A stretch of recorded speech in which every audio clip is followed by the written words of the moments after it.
She applied for a job, but unexpectedly became the wife of a powerful millionaire CEO. Hello everyone. Before we begin today's story, I have a small favor to ask. Please hit subscribe and turn on the notification bell so you never miss our channel's new videos. It is quick, free, and the best way to support us in bringing you more dramatic stories. Your support means the world to us. Where are you watching from? Drop your city or country in the comments below. Thank you very much.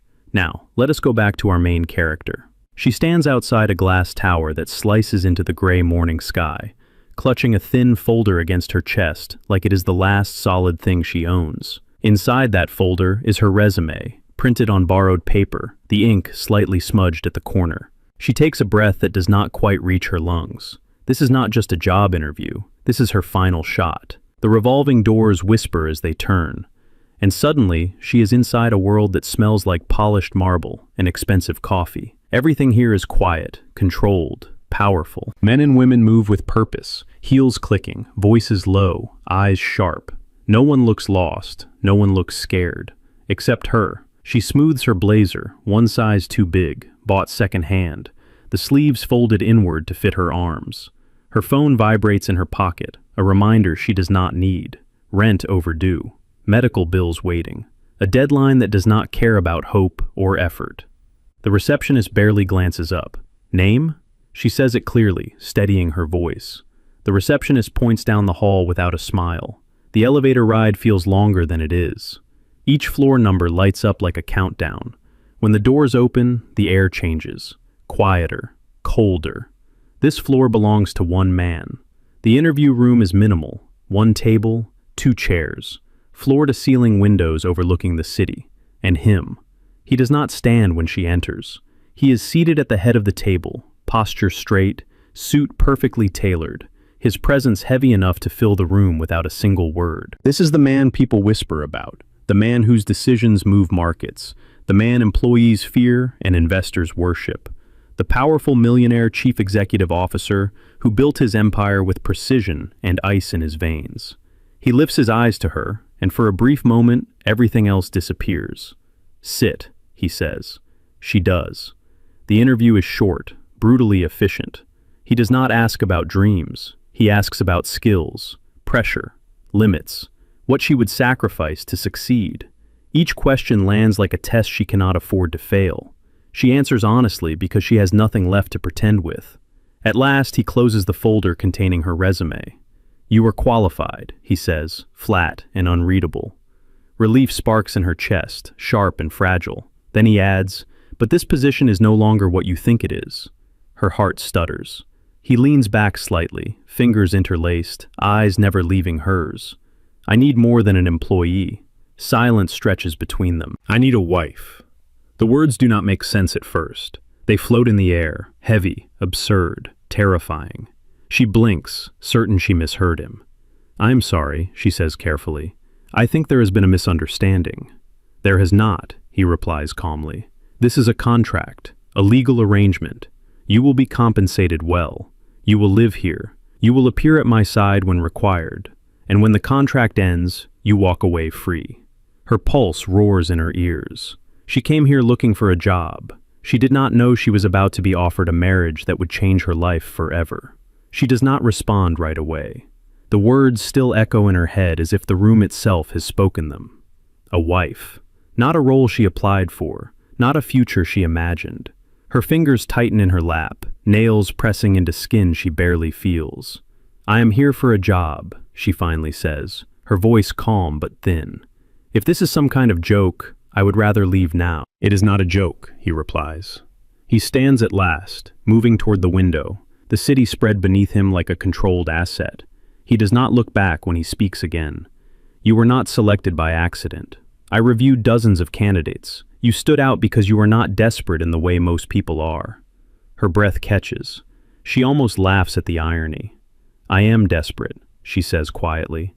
I just do not lie about it. That makes him turn. For the first time, something shifts in his expression. Not warmth, not kindness, recognition. You need this position, he says, more than you want to admit. She does not deny it. He gestures for her to remain seated and returns to the table, placing a slim black folder in front of her. It is not her resume, it is thicker. He opens it and slides it toward her. "This is a legal contract," he says. "Temporary, confidential, mutually beneficial." She looks down but does not touch it. "My family board has issued an ultimatum," he continues. "Appear married within 90 days or relinquish control of the company I built." Her eyes lift slowly. "They do not care who I marry," he says. "They care about optics, stability, legacy." She swallows. "I require someone with no ties to my world," he adds. "No ambitions to exploit it. Someone who can follow rules." "And you think that is me?" she says. "I know it is you," he answers. Her mind races. This is insane. And yet, the folder sits there, solid, real. She thinks of her apartment, the notice taped to the door, the numbers she has run again and again, hoping they would change. "How long?" she asks. "1 year," he says. "After that, the marriage dissolves, cleanly." "And if I say no?" He does not threaten her. He does not raise his voice. "Then you walk out," he says, "and nothing changes." Everything changes, she thinks. "What are the rules?" she asks. A faint pause, almost respect. He lists them carefully. No romantic involvement, no interference in business decisions, no disclosure to media or family. Public appearances only when necessary, privacy protected, compensation generous, housing provided. "And if I break them," she asks. "The contract ends," he says, "immediately." She studies his face, searching for something reckless, something cruel. She finds neither, only a man who has turned his life into a controlled structure and refuses to let emotion touch it. "And you," she says, "what happens if you break them?" "I do not," he replies. The honesty in that statement unsettles her more than arrogance would have. She exhales slowly, then reaches for the folder at last. The paper is heavier than she expected. "I did not come here to sell myself," she says. He meets her gaze. "Neither did I," he replies. "I am buying time." She flips through the pages. The numbers make her chest tighten. This would solve everything: the rent, the debt, the fear that has followed her into sleep for months. This is not love, she tells herself. This is survival. She looks up again. "If I agree," she says, "this is business, nothing more." He nods once. "Exactly." Her pen hesitates above the signature line. She signs. The signature dries faster than she expects. Once the ink settles, there is no dramatic pause, no congratulatory tone, no smile. He closes the folder with a quiet finality, as if they have just completed a routine transaction. "Good," he says. "We begin immediately." Her stomach tightens. "Immediately?" He presses a button on the table. The door opens almost at once, as if someone has been waiting on the other side the entire time. "This is Evelyn," he says as a woman steps in, composed, efficient, eyes sharp but not unkind. "She will handle logistics." Evelyn nods once. "Your schedule has already been adjusted. We will start with legal formalities this afternoon." She looks between them, disoriented. "I thought this was confidential." "It is," he says, "but it is also precise. There is no room for mistakes." Within minutes, her life begins to move without her permission. Papers are signed. Identifications are scanned. A temporary non-disclosure agreement is explained line by line. She listens, nods, responds when prompted, but it all feels unreal, like watching someone else make decisions using her hands. By evening, she is sitting in the back seat of a black car, watching the city slide past the window. Evelyn sits in front, tapping on a tablet. He sits beside her, distant, focused, already elsewhere. "This is your residence," he says as the car slows before iron gates. Her breath catches. The house is not just large, it is quiet in a way she has never known. Not empty, controlled. Every light deliberate, every surface untouched by chaos. Inside, she is shown a bedroom that feels more like a hotel suite than a home. There are no personal items, no warmth, just space. "You will stay here," he says. "My room is down the hall, separate." She nods quickly, grateful for that at least. Dinner is brief, polite, silent. He eats little. She eats carefully, aware of every movement, every sound. Later, he hands her another document. "These are the rules," he says. She recognizes them. the same ones from the contract, now written in simpler language. No emotional involvement, no physical intimacy, no questions about his past, no interference in his decisions. And appearances, he adds. Tomorrow night, charity gala, our first public event. Her fork pauses mid-air. Tomorrow? Yes. I have never been to a gala, she says. That is acceptable, he replies. You will learn. She wants to ask how, when, at what cost. Instead, she asks, what do I call you? He looks at her for a moment. In public, my name. In private, whatever keeps boundaries intact. And you, she says softly, what do you call me? He considers this. My wife. The word lands differently this time. That night, alone in a bed too large to feel safe, she stares at the ceiling, listening to a house that does not breathe. She presses a hand to her chest, grounding herself. This is not love, she reminds herself again. This is an agreement. Down the hall, he stands at his window, city lights reflecting in the glass. He removes his jacket, loosens his tie, and exhales slowly. For the first time since signing the contract, something unfamiliar settles in his chest. Not regret, uncertainty. Morning comes too fast. She wakes before the alarm, disoriented by silence that feels heavier than noise. For a moment, she forgets where she is. Then she remembers everything at once. The contract, the house, the man down the hall who is now, by law, her husband. A knock sounds at the door, precise, controlled. Evelyn enters with a calm smile and an armful of clothes. We have a full day, she says. Let us begin. They start with appearance. Tailors adjust fabric against her shoulders. Stylists test colors against her skin. Someone smooths her hair. Someone else teaches her how to walk in heels she would never have chosen for herself. She feels like she is being prepared for a role she did not audition for. Stand straight, Evelyn says gently. Confidence first. Elegance follows. She tries. She stumbles once. No one laughs. That surprises her. By midday, she is taken through etiquette lessons. Where to stand, when to speak, when silence is more powerful. She listens carefully, absorbing rules the way she has learned to absorb survival skills. Through it all, he appears only briefly, observing, silent, correcting a detail here, adjusting timing there, never touching, never crossing the line he himself drew. In the afternoon, she is brought to a fitting room lined with mirrors. This will be your dress for tonight, Evelyn says. The dress is simple, black, clean lines, no excess.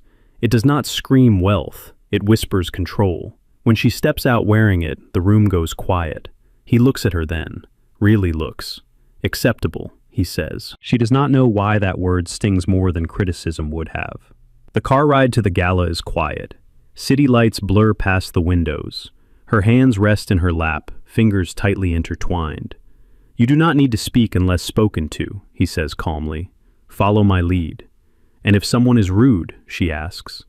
Then you remain composed, he replies. I will handle it. The venue glows with chandeliers and polished marble. Voices rise and fall in controlled laughter. Cameras flash. Names are spoken with reverence. He places his hand at the small of her back.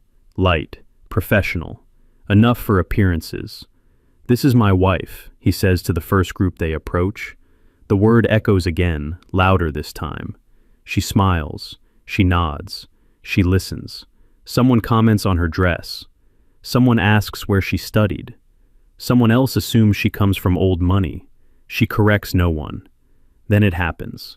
A woman steps forward, gaze sharp, smile thin. I had no idea you were married, she says, eyes never leaving her face. You must be very adaptable. The insult is quiet, polite, public. She feels the room tilt. Her instinct is to retreat, to apologize, to make herself smaller.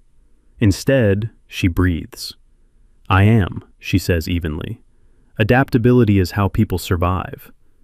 There is a pause. The woman laughs awkwardly and moves on.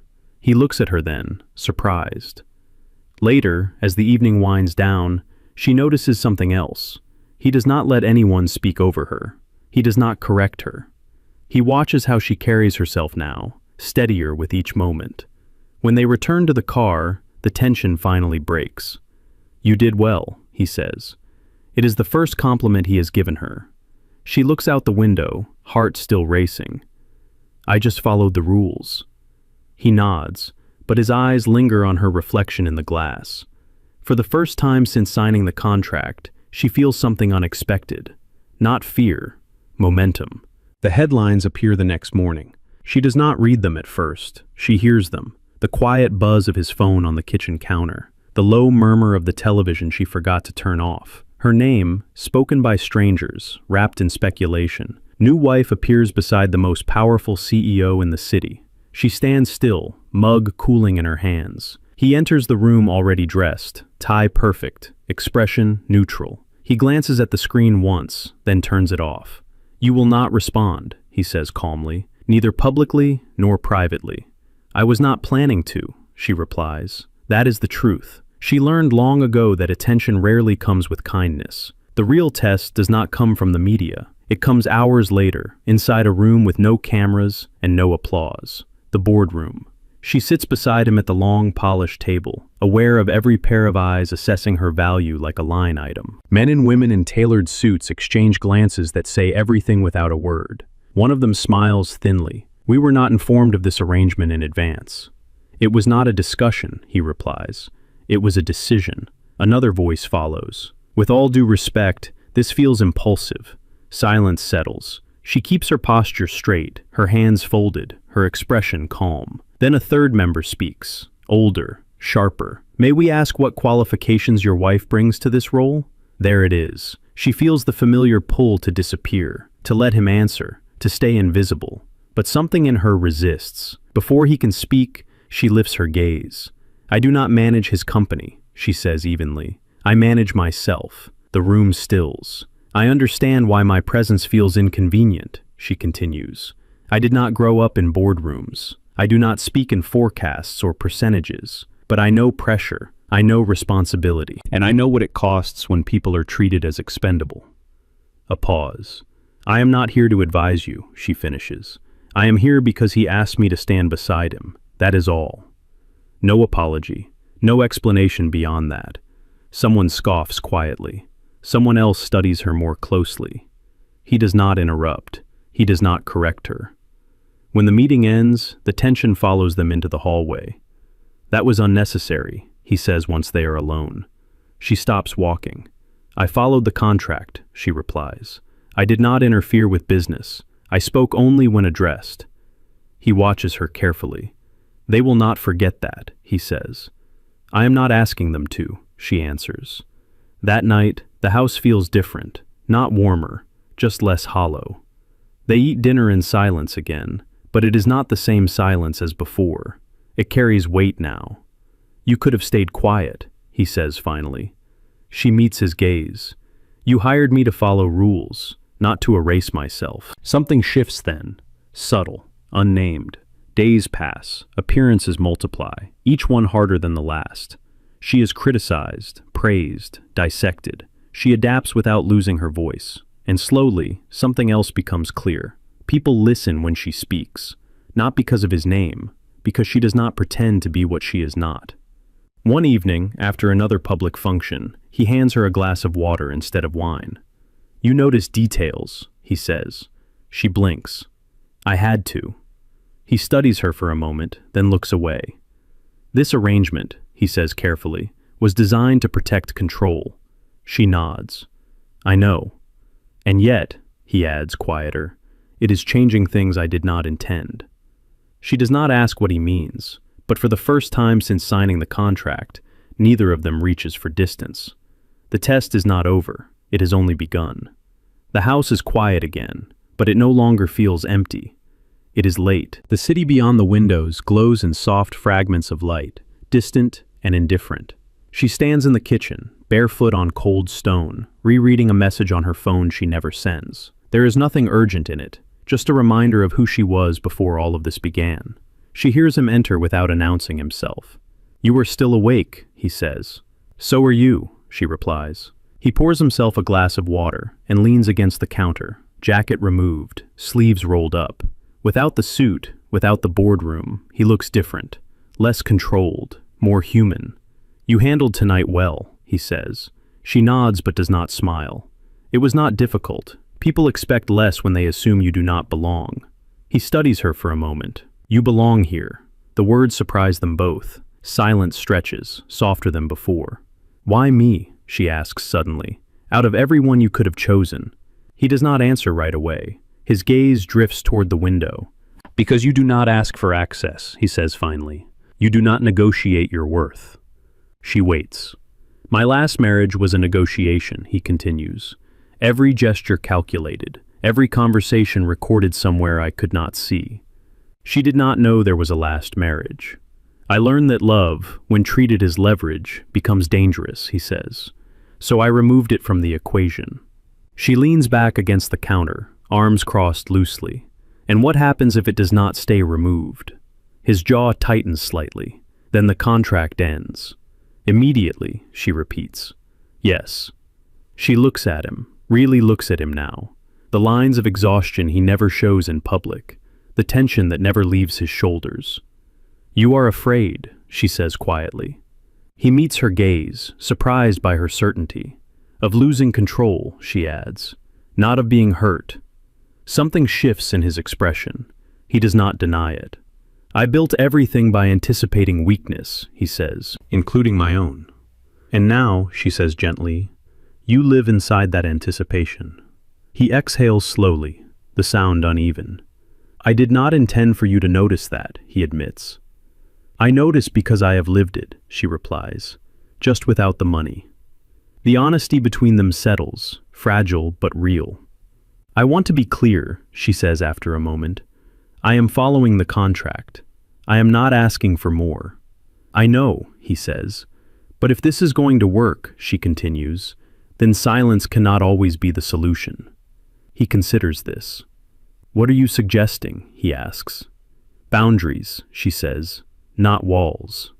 A faint, almost imperceptible smile crosses his face, gone as quickly as it appears. "That is a dangerous distinction," he says. "So is pretending distance protects you," she replies. They stand there, neither moving away. He breaks the moment first. "There will be another board meeting tomorrow," he says. "They will push harder." "I know," she answers. "You do not have to attend," he adds. She looks up at him. "Do you want me there?" He pauses. "Yes," he says. "Not as an order, as a request." Later that night, alone in her room, she sits on the edge of the bed, the house quieter than it has ever been. She presses her feet into the floor, grounding herself.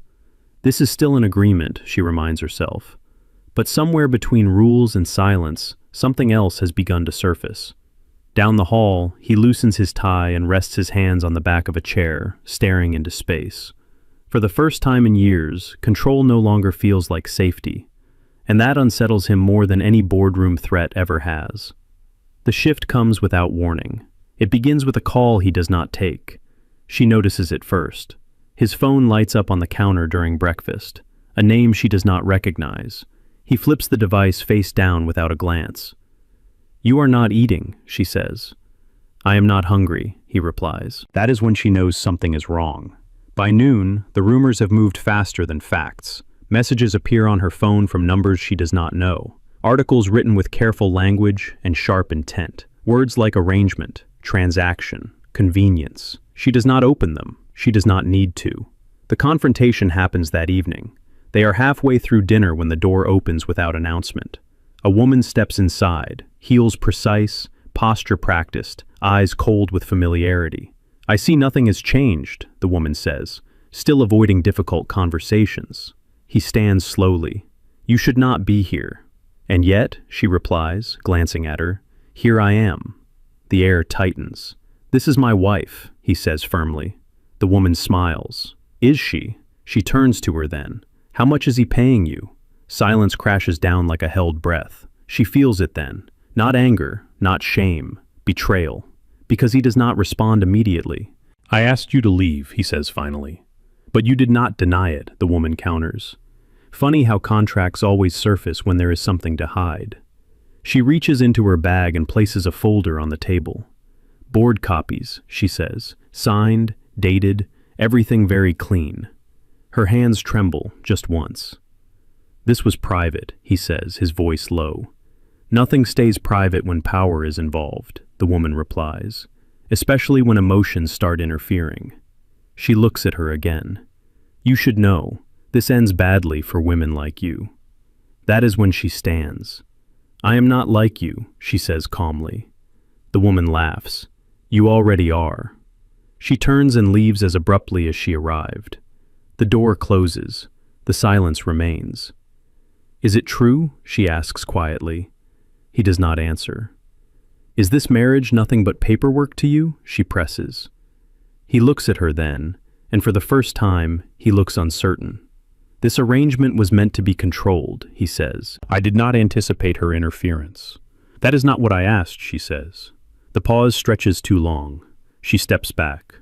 "You promised honesty within the rules," she says. "You broke that." "I did not lie," he replies. "I withheld." Her chest tightens. There is no difference. She turns away, blinking hard. "This is exactly why contracts fail," she says. "Because people use them to avoid accountability." "You knew the terms," he says, sharper now. Defensive. "Yes," she answers. "But I did not agree to be humiliated." The distance between them widens, invisible but absolute. "You should stay in your room tonight," he says. She laughs softly, without humor. "You do not get to dismiss me like an employee." She walks away before he can respond. Behind closed doors, she presses her back against the wall, breathing shallowly. The house feels colder now, louder in its quiet. Down the hall, he remains standing in the dining room, staring at the folder left behind. For the first time since this began, control slips through his fingers, and this time, it is not the board he is afraid of losing. It is her. The boardroom is full when she walks in. She does not expect to be here. She did not plan for this. Evelyn called her less than an hour ago with a single sentence that felt heavier than any warning. "He has called an emergency meeting. You should come." Now she stands at the far end of the room, hands steady at her sides, heart loud in her chest. Every seat is occupied, every face turned toward him. He is already there. He does not look at her right away. He stands at the head of the table, shoulders squared, expression unreadable. The same man they have always known, except something in him has shifted. A board member clears his throat. "We need to address the situation immediately." "Yes," he replies, "we do." A screen lights up behind him. Headlines, leaked documents, the contract. A murmur ripples through the room. "This arrangement compromises the integrity of this company," someone says. "You misled us." Another voice cuts in. "You place personal interest above fiduciary responsibility." She feels every word like a blade aimed in her direction. He raises a hand. The room stills. "You are correct," he says calmly. "I made a decision without your approval." Gasps, anger, satisfaction. "But you are wrong about one thing," he continues. "This was never about convenience." He turns then, looks directly at her. "For months you have questioned my judgment," he says to the board. "Today I am not asking for your trust. I am correcting a mistake." He reaches into his briefcase and removes the folder. The contract. She feels her breath catch. "This document was created to protect control," he says, "and it failed." He opens it, flips to the final page, and without hesitation, tears it cleanly down the center. The sound is sharp, final. "I no longer require this agreement," he says evenly, "nor will I hide behind it." Someone stands abruptly. "You cannot do this." "I can," he replies, "and I am." He steps forward. "If this company believes that leadership requires deception, then I am prepared to step aside." The room erupts. "No," someone says, "this is reckless." "On the contrary," he answers, "this is accountability." He turns to her again, his voice lower now, no longer for them. "I chose the wrong way to protect what matters," he says, "and I hurt someone who never deserved it." Silence presses in. "I am not asking you to stay," he says to her. "I am not offering terms. I am not hiding behind paper." He places the torn contract on the table. "I am choosing you," he says, "or I lose you." Her chest tightens. The room fades around them. She steps forward, slowly. "You are not choosing me," she says quietly. "You are choosing truth." He nods. "Yes." She looks at the faces around the table, at the power that once intimidated her, then back at him. "This does not erase what happened," she says, "but it tells me who you are willing to be." She turns to leave. He does not stop her. But when the doors close behind her, something in the room has changed forever. And for the first time, he does not chase control. He lets go. The house feels different when she returns, not because anything has changed physically. The walls are the same. The rooms are still too quiet. But the silence no longer feels like a command. It feels like space. She does not know how much time passes before she hears him. Footsteps, slow, uncertain. He does not knock. "I did not expect you to come back tonight," he says. "I did not expect you to tear the contract in half," she replies. They stand across from each other in the living room, the distance between them smaller than it has ever been, heavier than before. "I meant what I said," he continues. "There are no terms left, no protection, no leverage." She studies him carefully. The man in front of her is still powerful, still controlled, but something essential is missing. The armor. "You gave up more than a document today," she says. "Yes," he answers. "I gave up the excuse." She nods once. "Good." They sit, not touching, not rushing. The city hums beyond the windows. "I am not staying because of what you did in that room," she says. "I am staying because you finally stopped hiding." "I am not asking you to forgive me," he replies. "I am asking you to see me clearly." "I do," she says. Days pass, then weeks. The headlines change. The board reshuffles. The company stabilizes. He remains at the helm, not because he forced control, but because he earned trust, and she no longer walks behind him. At events, she stands beside him, not as an accessory, not as a shield, but as herself. She speaks when she chooses. She listens when it matters. People no longer question why she is there. They ask how she changed things. One evening, months later, he brings her back to the place where it began. Not the boardroom, not the gala, the interview room. The same table, the same windows, the city still waiting outside. "This is where I first tried to reduce you to an agreement," he says quietly.